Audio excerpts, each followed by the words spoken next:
Acupuncture पारंपरिक चीनी चिकित्सा। यह एक ऐसी चिकित्सीय तकनीक है जिसमें ऊर्जा के प्रवाह यानी ची को संतुलित करने, दर्द को कम करने और स्वास्थ्य में सुधार लाने के लिए शरीर के विशिष्ट बिंदुओं में पतली, रोगाणु रहित स्टेनलेस स्टील की सुइयां डाली जाती हैं। इसका उपयोग आमतौर पर पुराने दर्द, सिर दर्द, गठिया और मतली के इलाज के लिए भी किया जाता है। आधुनिक पश्चिमी चिकित्सा का मानना है कि यह नसों, मांसपेशियों और संयोजी ऊतकों को उत्तेजित करके प्राकृतिक दर्द निवारक पदार्थों को मुक्त करता है। चिकित्सकों का मानना यह भी है कि यह ऊर्जा मार्गों यानी मेरिडियन को खोलता है। पश्चिमी चिकित्सा इसे तंत्रिका तंत्र को उत्तेजित करके एंडोर्फिन स्रावित करने के रूप में देखती है। जो लोग एक्यूपंक्चर पारंपरिक चिकित्सा को सामान्य मानते हैं या उनका मानना ऐसा है कि यह प्रभावकारी नहीं है, तो उन्हें यह वीडियो जरूर देखना चाहिए और उन मरीजों की बातें सुननी चाहिए जो इसके चमत्कारिक लाभ से लाभान्वित हुए हैं, जिन्हें नया जीवन मिला है। यहाँ एक्चुअली मेरा ससुराल यही है, बस्तर में जी सुकमा में। जगदलपुर में मेरे साड़ू भाई रहते हैं जी गजेन चाणक। तो उन्होंने मुझे यहाँ पे का बारे में जानकारी दी थी और शिविर लगने वाला है बताए थे रायपुर में। जी रायपुर में हमारे माहेश्वरी समाज के थ्रू शिविर लगा था। जी। वहाँ हमारे बड़े भाई सज्जन ने बताया हमारे को भी शिविर लग रहा है। तो ये समस्या आपको कैसे शुरू हुई, कब शुरू हुई, कुछ यदि आप बता सकें? 14 जनवरी को एक्सीडेंट हुआ है मेरा। अच्छा, उसके बाद से ये समस्याएं शुरू हुई? एक्सीडेंट हुआ, तुरंत एक्सीडेंट सही हुआ है। तो कहाँ कहाँ चोट लगी आपको, जैसा आपको याददाश्त में हो या डॉक्टर ने जो बताया? सिर्फ सर के ऊपर 12 टाँके आए थे। अच्छा। आँख के ऊपर जी। और बाकी बताया कि इंटरनली डैमेज है, सर्वाइकल में डैमेज है बताए थे। अच्छा, सर्वाइकल। Okay okay. तो अभी ट्रीटमेंट करते कितने दिन हो गए हैं लगभग? 26 तारीख से को पहला सेशन लिया था मैंने रायपुर में जी। अच्छा। और 28 को फिर कंटिन्यू किया यहाँ पे।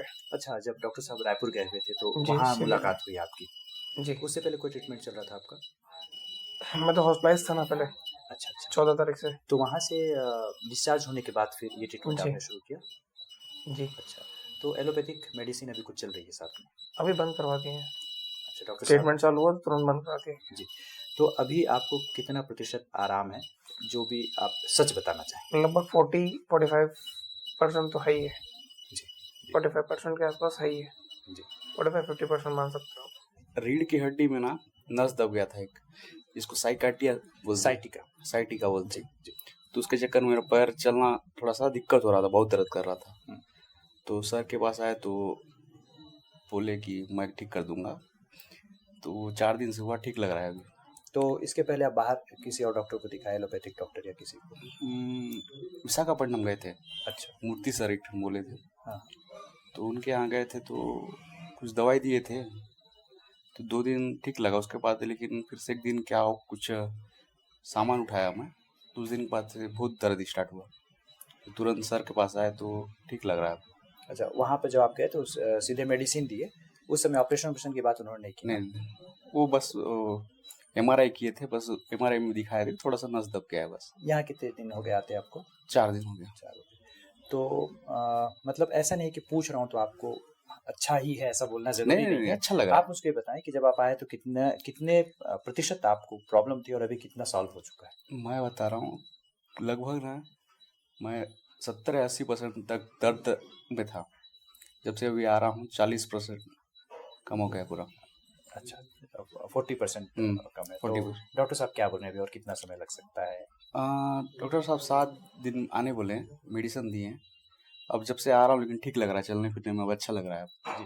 तो क्या ट्रीटमेंट में क्या क्या चल रहा है आपका? एक्यूपंक्चर चल रहा है। अच्छा, ठीक है। जगदलपुर में लंबे समय से अपनी सेवा दे रहे डॉक्टर VL सोनी ने इन्हें एक नया जीवन दिया है। इस पद्धति के बारे में डॉक्टर VL सोनी क्या कहते हैं, आइए सुने।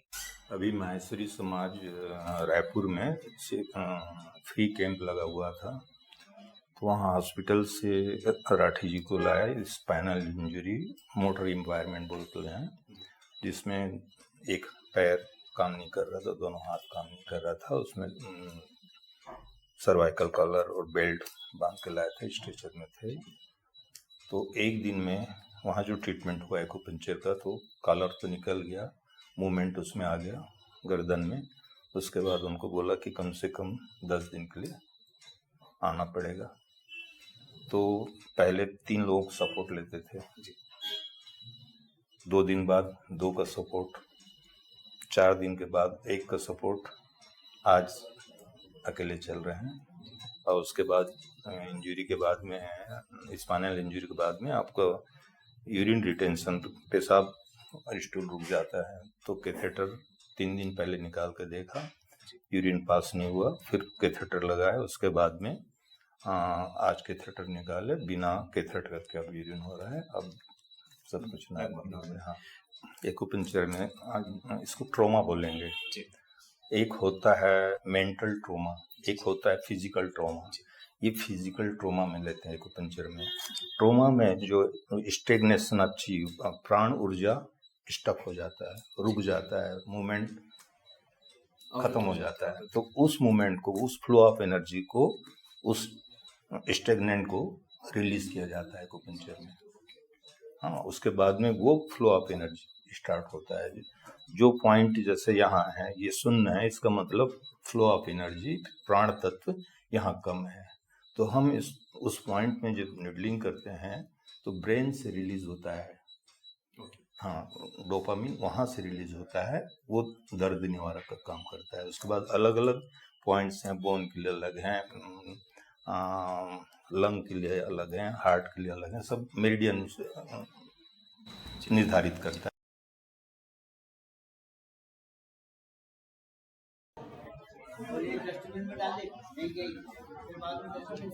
चलो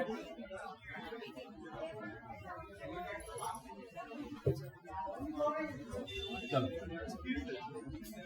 क्या हो गया, क्यों रो रही? नहीं गिरेगी, क्या हो गया?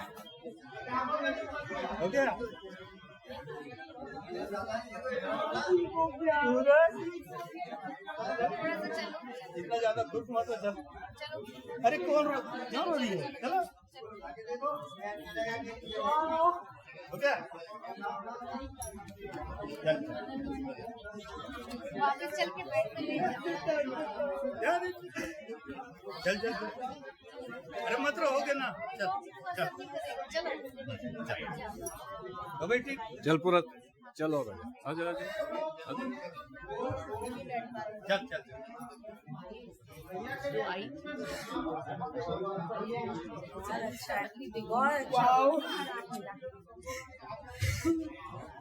अब अच्छा लग रहा है, बहुत अच्छा लग रहा है।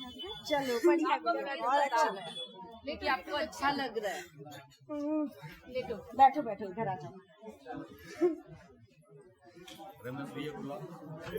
इनका फेस बता रहा है। किन किन रोगों में इस तरह की पद्धतियां बिल्कुल कारगर सिद्ध हैं sir? Bell's palsy, paralysis, migraine, skin disease, psychosomatic disorder, insomnia, उसके बाद में ऑल टाइप ऑफ न्यूरोलॉजिकल डिफिसिटिस में बहुत अच्छा ट्रीटमेंट है। स्किन में भी बहुत अच्छा है, गायनिक में भी अच्छा है।